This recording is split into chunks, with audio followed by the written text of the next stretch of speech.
Nigeria and around the world to midday news on Global Television. Coming to you live from the nation's capital, Abuja, I am Sadia Yakubu. A quick reminder that Global Television is on DSTV channel 365 on Star Times channels 276.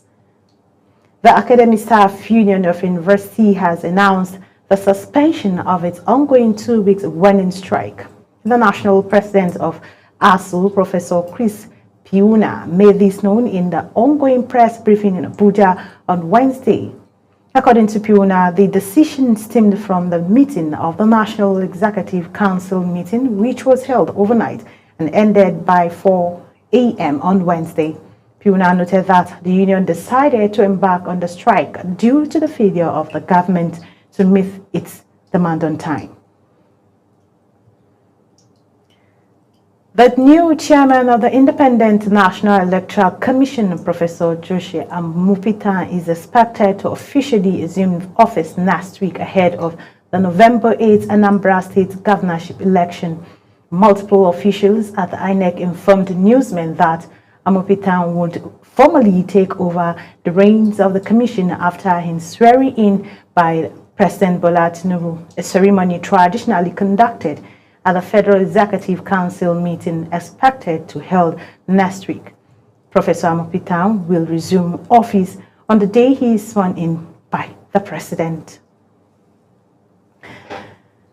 Governor Muhammad Umar Bago of Niger State has expressed condolences to the families of the victims of a tanker explosion that claimed no fewer than 35 lives and left 17 people hospitalized. Bago, in a statement by his Chief Press Secretary Bologi Ibrahim, described the incident as worrisome, unfortunate and pathetic. The Niger State Police Public Relations Officer Wasiu Abiodun, in a statement, disclosed that unfortunately, members of the public living around Issa village via Kachari rushed to the scene and were scooping petrol, and in the process, the tanker suddenly gulfed in inferno. Sadly, 48 persons were affected by the fire, and among these victims, 31 persons lost their lives, while others are still receiving treatment in various hospitals. Team of police and other security agencies were moved to the scene for a rescue operation. Further investigation is ongoing to identify the driver and the owner of the tanker. Federal Capital Territory Minister Nyesom Wike has assured Nigerians that President Bola Tinubu is committed to the socio-economic development of the nation's capital city. The minister gave the assurance during the official commissioning of the newly provided engineering infrastructure in Wuye District, Abuja. Correspondent Kabir Hassan tells us more.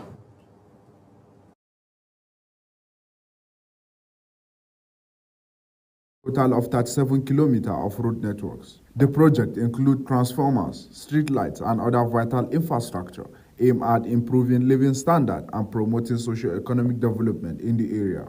Wike noted that the administration of President Tinubu remained focused on delivering quality infrastructure that will transform Abuja and enhance the life of residents. But Tinubu has come, they are continuing to finish it. Tinubu has realized the Kuje Road.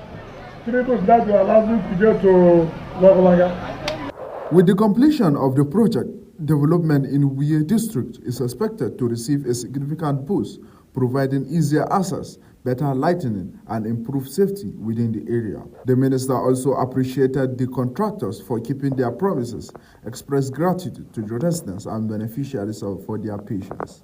The contractor, other contractor, let me thank you. Thank you. But you gave me a commitment. You told me, Mr. Minister, we trust in you, we believe in your judgment, we'll go ahead and work. Sincerely, I thank you. The newly commissioned engineering infrastructure in Wuye district stands as another milestone in the Federal Capital Territory Administration effort to ensure balanced development and the full realization of Abuja Master Plan. Kabir Hassan, reporting for Global TV News.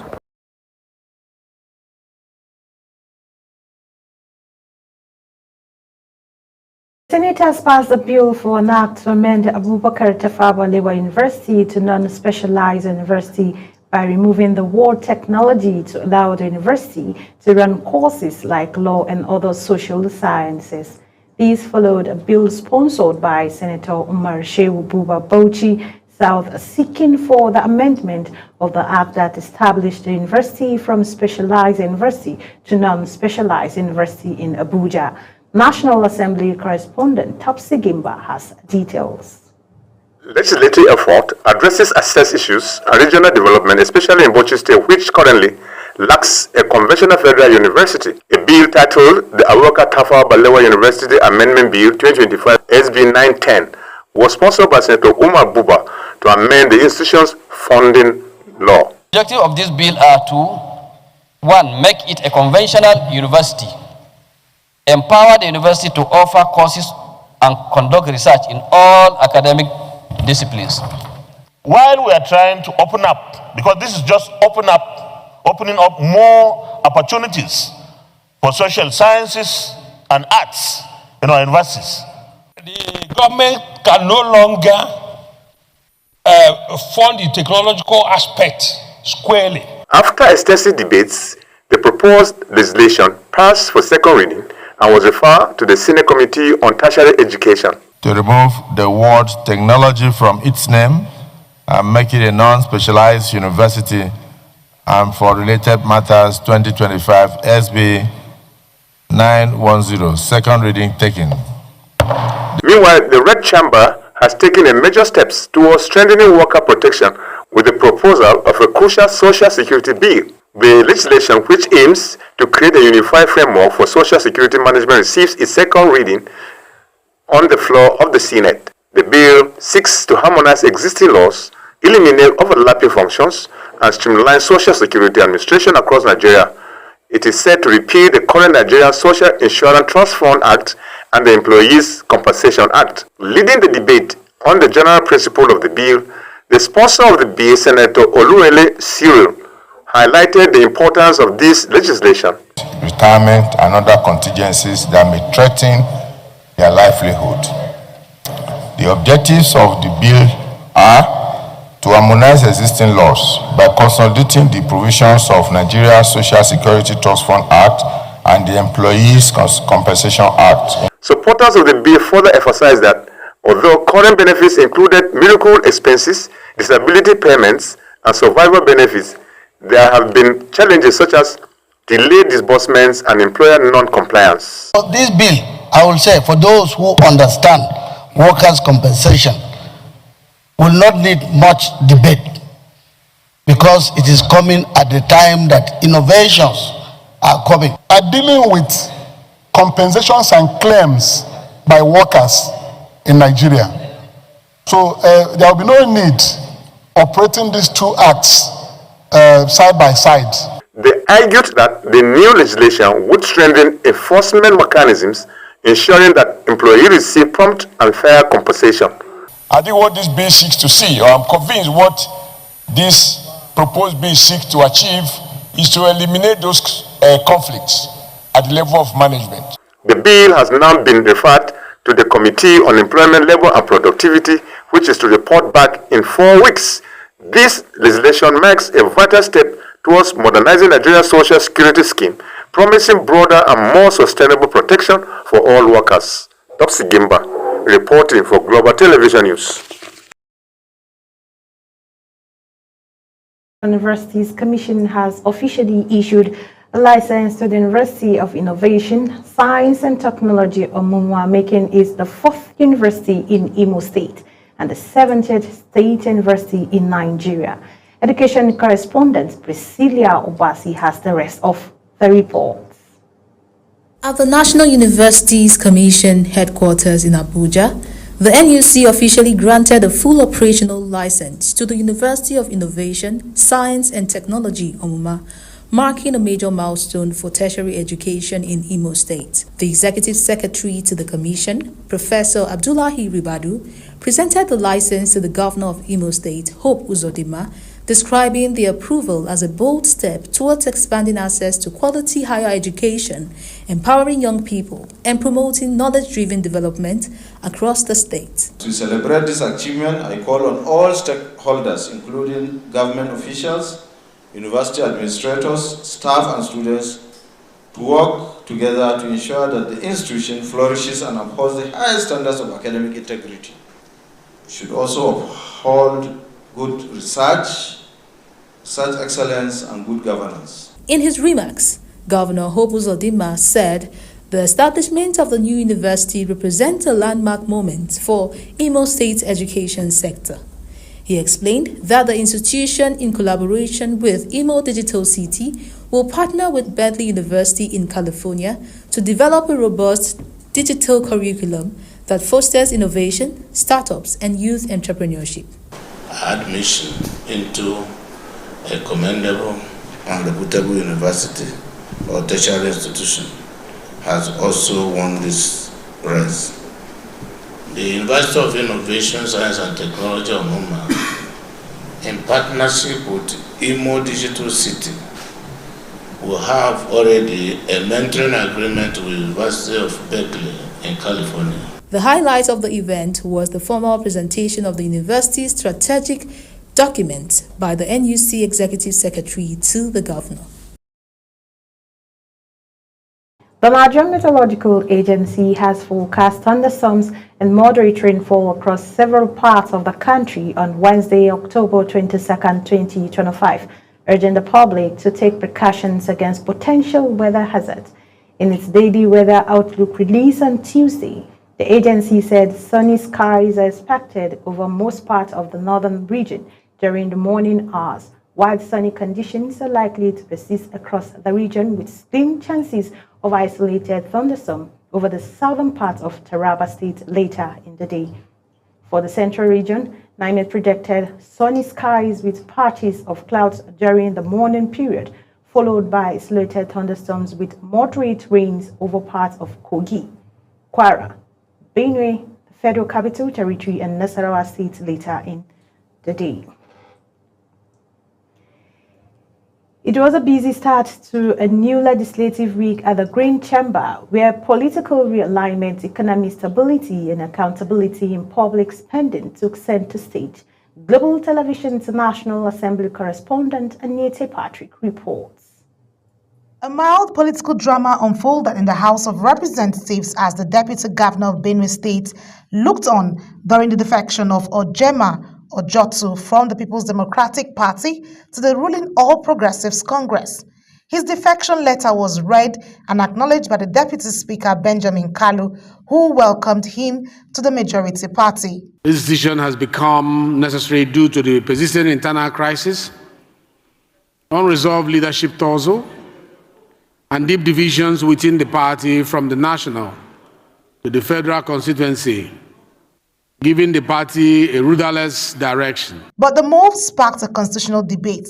Deputy Minority Leader Aliyu Madaki cited Section 68, subsection 1G of the Constitution, arguing that the lawmaker's seat should be declared vacant since there was no division in the PDP. Therefore, calling anew, based on this constitutional provision, to declare his seat vacant, because as it stands, there is no division in the party that brought him to this house. The Deputy Majority Leader Abdullahi Halmis, however, countered that Ojotu's defection was in line with the constitutional provision due to unresolved party crisis. Beyond politics, lawmakers deliberated on the need to protect strategic private investment from avoidable labor disruptions, a motion aimed at stabilizing the economy and safeguarding indigenous investors. The House mandated Speaker Tajuddin Abbas to wade into the ongoing dispute between the Nigerian Labour Congress and the Dangote refinery. That if private investment of strategic national importance are continually subjected to unlawful disruptions by adversarial unionism, Nigeria risks not only the failure of key economic assets, but also the erosion of investor confidence necessary for national growth and economic development. In another motion, Philip Agbese from Benue State called for an investigation into over $4 billion in health grants from the Global Fund and USAID between 2021 and 2025, a move swiftly adopted by the House. The House concerned that despite this significant investment, Nigerians remain burdened by public health threats, including 15,000 AIDS-related deaths among children between the age of 0 months to 14 months in 2023 alone, of 51,000 AIDS-related deaths in 2023, ranking Nigeria third globally in HIV-related deaths. Lawmakers also demanded details of the federal financial interventions to states and local governments outside FAC allocations since 2023. A constitutional amendment bill sponsored by Deputy Speaker Benjamin Kalu and others seeking timely budget presentation and fiscal transparency passed second reading. And a bill to establish the Nigerian Police Force Pension Board and exempt the force from the contributory pension scheme scaled third reading, now awaiting presidential assent. From the National Assembly, Anie T. Patrick reporting for Global TV News. Experts say maintaining good personal hygiene is essential not only for preventing diseases but also for boosting self-esteem and overall quality of life. Health correspondent Zara Nasser takes a look at why good hygiene matters and vibes these reports. Medical experts say personal hygiene protects individuals and the community from germs, boosts self-esteem, and helps create a positive impression on others. According to health experts, regular hygiene practices such as washing hands, bathing, and brushing teeth help prevent infections, reduce the spread of germs, and promote mental well-being. In Abuja, some residents told Global TV how they maintain their hygiene routines and why they consider cleanliness vital to their health and daily comfort. Number one, my teeth. I'm supposed to brush at least 3 times a day. My body, I'm supposed to bathe 3 times a day. Then I'm supposed to wash my clothes, keep myself clean. You can take care of your personal hygiene by taking good care of yourself and also taking care of what you eat, the water you drink, and most of all your personal appearance, the way you appear, the way you sit out before people. I keep it clean as much as I can. For example, I have my bath in the morning before I go to work, do the activities of the day. When I come back in the evening, I must have a bath before I sleep. And equally have a brush. I brush my teeth in the morning and brush my teeth in the night before I sleep. Poor hygiene and sanitation have been linked to numerous diseases, including skin infections, cholera, and tooth decay, reinforcing the need for regular and poor hygiene habits. Before eating, I used to wash my hands, and after eating, I used to wash my hand also. In the morning when I wake up, I make sure I take care of my teeth. Then after, in the morning and the evening also, before going to bed, I also take care of it. It's very important to keep it because it will even help your health to live long. Like somebody like me, I don't used to sick. Staying clean is not just a personal responsibility, but a collective effort toward building a healthier society. Zahra Nasr, reporting for Global TV News. You're watching the live broadcast of Midday News. When Midday News returns, ex-French president gets 5-year jail term. Supporters demand release. Details coming shortly, plus business and sports stories on the other side of this break. Please stay with us.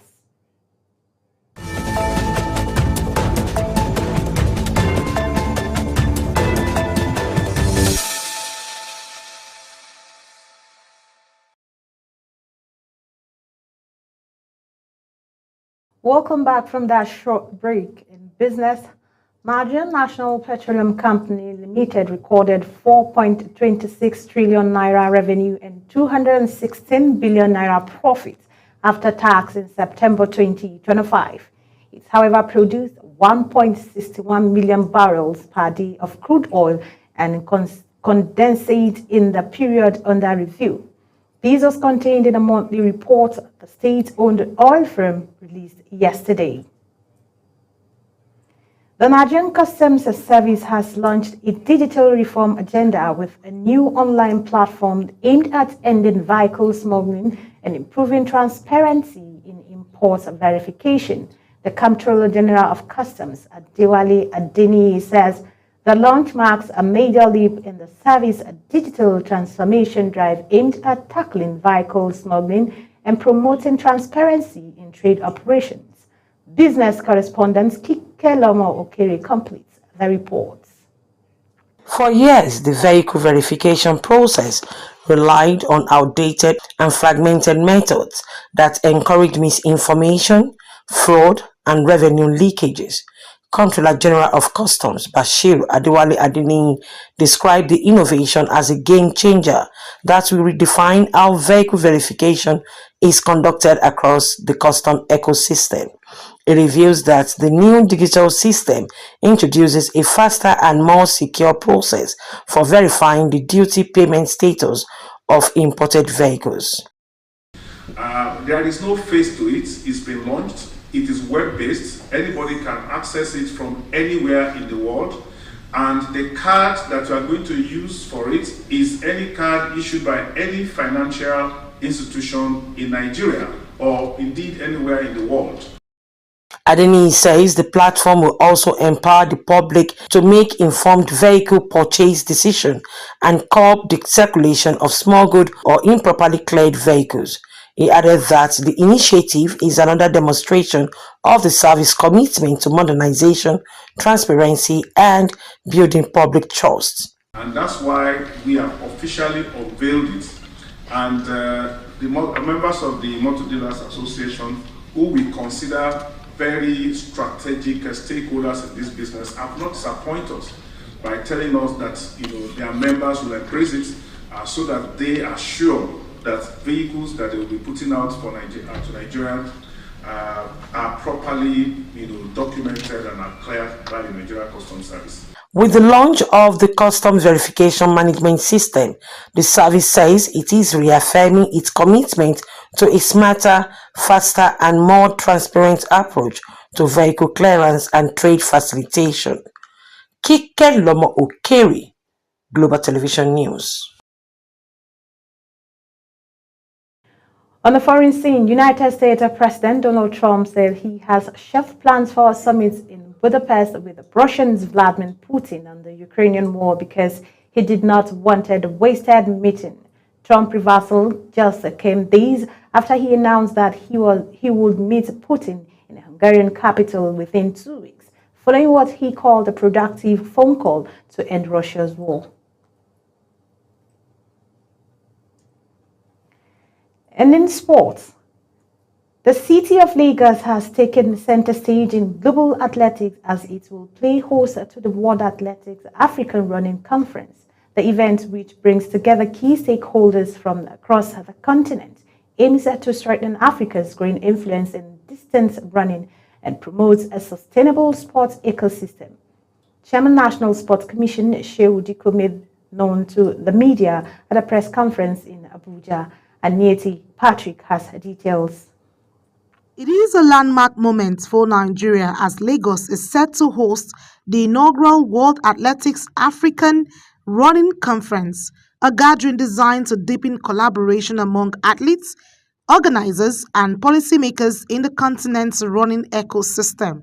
The chairman of the Nigerian Sports Commission, Shehu Diko, described Lagos as the ideal host city, not only as Africa's fourth largest economy, but also as a hub for innovation and sports development. We believe this conference will create more passion and more followership and more opportunities for road running in Nigeria and indeed any other sport. And of course, it will help us to showcase our culture, our economy, and the positive about this country. So it's killing so many birds with one stone with this conference, and we are going to do many of these conferences across all sports, across all possibilities that we will have. The conference, organized in partnership with the World Athletics Federation, will feature workshops, training sessions, and high-level discussions on event management, race measurement, and athlete development across Africa. Director General of the Sports Commission, Bukola Olopade, emphasized that Nigeria is positioning itself as a production center for sports excellence rather than a consumption nation. But the determination is to get all athletics federation in Africa to be part of it. is also to get federations outside the continent to be part of it. But more significantly is to get some of the best running events in the world, especially Africa. Head of Running and Mass Participation at World Athletics, Alexio Ponzi, applauded Nigeria's leadership role, adding that Africa remains the heartbeat of global running, producing most of the world's record holders in long-distance events. We will be bringing some of the brightest leaders in sport to this conference in Nigeria. And we will be bringing also the educators, the trainers of the trainers, so that the technical officials from Nigeria and beyond can understand how to better organize the sport. As the world eyes turn to Lagos, the World Athletics African Running Conference reinforces Nigeria's place at the forefront of continental sport leadership, driving development, inclusion, and excellence in athletics. Anie T. Patrick, reporting for Global TV News. That's it on Midday News. A quick reminder that Global Television is on DSTV, channel 365 and Star Times, channels 276. Kindly follow us across all social media platforms now showing on your screen using that Global TV NG. I am Sadia Yakubu saying thank you for watching.